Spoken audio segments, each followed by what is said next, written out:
Okay, once you've opened up the eTenderbox portal link, you will be presented with this home page or this landing page. So it's the first time that you're using the eTenderbox portal. You'll need to create your own account.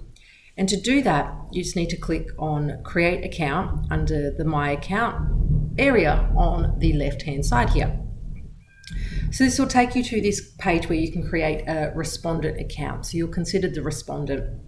So all fields marked with an asterisk are your required or mandatory fields that you'll need to populate. So just putting in the details here, first and last name, of course. Putting in an email address that you've got access to, of course, because you will need to complete the registration with the email. Just double checking that that's right. So confirming that, so it'll make you confirm that. Whoops. If I can spell that.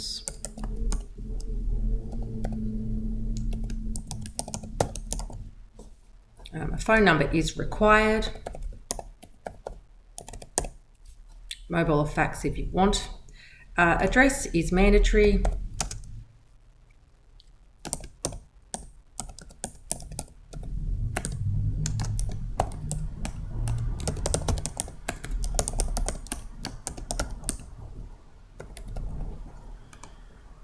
And password, so you make up your password, but note the password must contain 6 characters, at least 1 uppercase character and 1 number.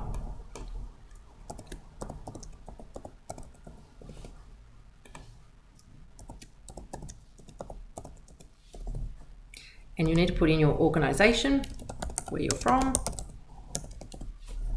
You can put your position, department, ABN, etc. if you wish, but that's not mandatory at this point. Setting the time zone that's relevant to you, that will keep that as a default for you. Opening up the link for the conditions of use, you just need to click on that and read through that. There's a little bit there. So once you've read that, you can close it and you just need to agree to that. And once you've filled in all those mandatory fields, then you can click the Create Account button. You can save your password if you want, of course, and then you will receive this little pop-up saying congratulations, you've successfully created an account. An email has been sent to you which contains instructions on how to complete the account creation process. So that's why I said you do need to have access to that email address that you've used, of course. Okay, now, so I've just opened up my Gmail account and I'll see that an email has come through, so eTenderbox respondent account creation. So if I open that up, it'll say, Dear Jack Fraser, or whoever you are, thank you for creating an account on the eTenderbox portal. Before you'll be able to access the member section of the site, you'll need to click the link below to confirm your details. So I'm going to click on the link.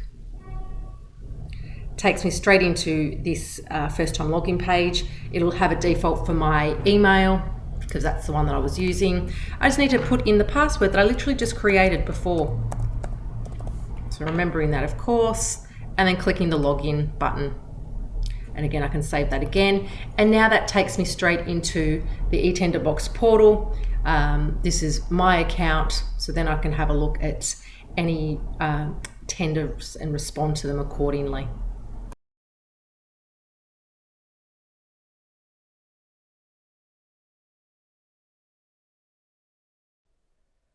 Okay, so I'm going to show you now how to set an alert to receive all of Whitsunday Regional Council tenders or quotes, and how you can actually get a subscription to any quotes or tenders that are set up that within your industry, so you don't miss them. I'll also show you how to register for a tender or a quote as well. So once you've logged in, on the home page here, you'll see this My Subscriptions button. It's green, so if you click on that, it'll take you through to be able to set up your subscriptions. If you've got any subscriptions that have been set up and saved, they'll sit there on that page. Otherwise, click this link and it will take you through to be able to add them in. So you can put some keywords in there, so gardens maybe. You can specify which state, if it's Australia-wide or it's specific to Queensland. And this box here, this is what we really want to highlight. So you need to tick this subscribe to all Whitsunday RFXs. So you'll receive all of them. So make sure you click that, because that will take you directly to the Whitsunday's Regional Council eTenderbox link every single time. So that's really important that you do that. Then it's just a matter of searching for parks or gardens or whatever is the relevant category. So this is using the UNSPSC codes here. So just selecting the ones that are relevant to you, of course. There's more than one. You can click on that and you can drill down on them as well. So this is the worldwide standards here. So there's many of them. So just keep going and clicking whichever category you'd like to get an alert for. So as they come through, you're going to get an alert. So then you can go and respond.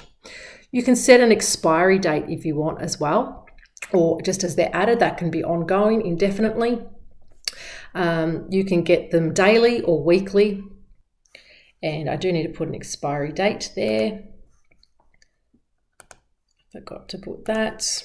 You can always come back and change that and add that, and it will basically just sit on that last page for you, just here like so. Okay, now I want to show you how to actually register for a tender. So there's two ways that you can do that. If you have been invited to respond to a tender, you will see the invited option. Or if there is a public tender sitting there, you will see it just here as well. So I'll show you the public tender first. So you can search for them, name or number, or you'll just see whatever is sitting there. And to find further detail, just click on that link, the plumbing services one there. And we'll see that we've got all the details. So the title, description, the dates, etc., documents, contacts, all sitting there. I won't be able to actually open any documents or anything until I register. So I have to register as a respondent before I can download the documents and then make a submission. So I'm going to click on that first, that register as a respondent. So then I can still see further details there. So now that I've registered, I can actually open the documents, read through them, and then I can lodge a submission for this. So I just need to click on this button here, which will allow me to lodge a submission. So I just need to continue. It's just saying that it's subject to the conditions of use that are specified. Agreeing to that basically. So then I can lodge my response. So you can have as many different documents as you want, but they cannot exceed the size limit of 1.99 gigabyte, which is quite large.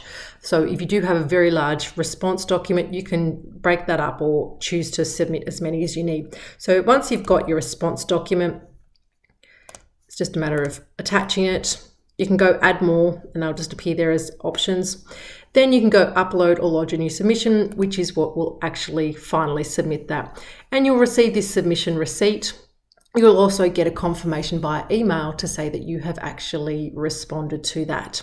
So that's just the responding to a public tender or a quote. So to respond to to make a submission for an invited or private quote or a tender, you'll be sent an email, and your email will look like this. It won't have test in there, of course. It'll say request for quote or for tender, whatever that might be. And it'll have all the details here. You can see the open time and date, etc. To access the RFX, you can click on this link, which will take you straight into the eTenderbox portal, but you'll need to use a code provided below, which is this one here. So, and it says without the quotes. So I'm going to just cut and paste this, so then I can unlock it from the eTenderbox portal. All right, so I've got my code. Now just go to my invited RFXs. I click on that pink box there.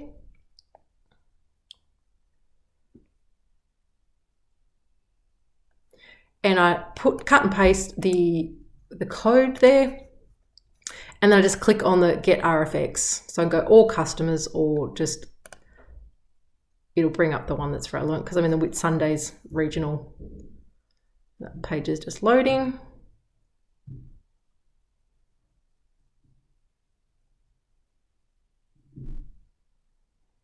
And then the landscaping one is the private one. So then I can click on that just like I did with the other one before.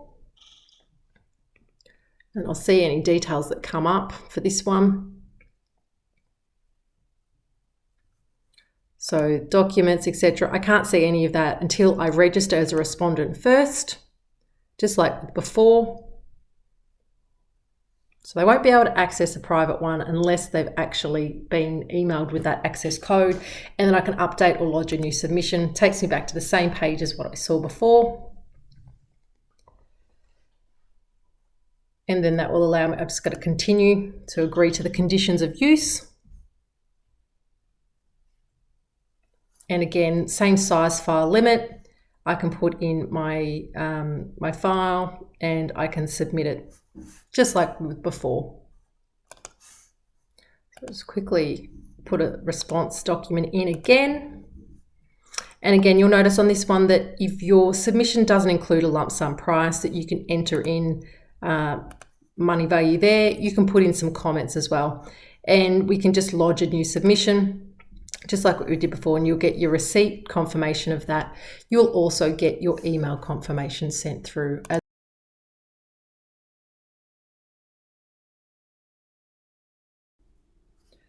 Now I'm going to show you how to send a communication against a tender or a quote. So if you needed to clarify or ask questions or anything like that. So once you've located the actual tender or the quote, this instance here, I'm just clicking on the one that's there. I'll see all the details, any documents, contacts, so any queries or anything like that. I can email directly or pick up the phone, but I can send a communication right here against this tender or quote.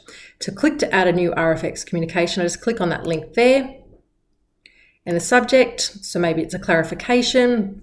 I can type whatever I want in there, but I'm just going to use clarification for this example.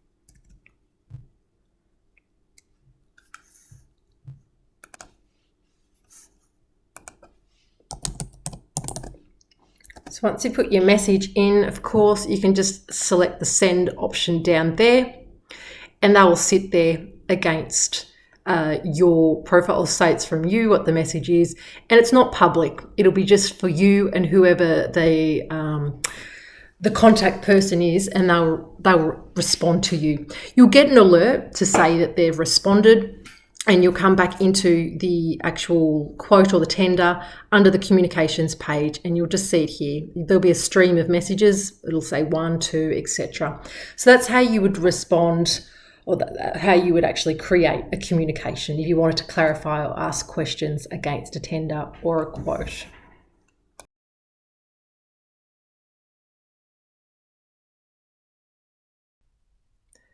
Okay, to access a quote that you've been invited to respond to, you will receive an email. And this is what the email will look like. It'll say request for quote invitation. It'll say your name and the RFX details, the quote number, the title, category, the opening time and date for it, for you to be able to respond. It'll say who it's for. You'll be able to access RFX. It'll say, please click here to log in to register the eTenderbox. So clicking that link will take you to the eTenderbox portal, and you do need to use this access code to then be able to respond. So it is an invitation. So I'm just going to cut and paste that, and I'm going to come into the eTenderbox. So I would then click on that link, the eTenderbox link in that email, and it will take me straight into this page here. So then I can select my invited RFXs page.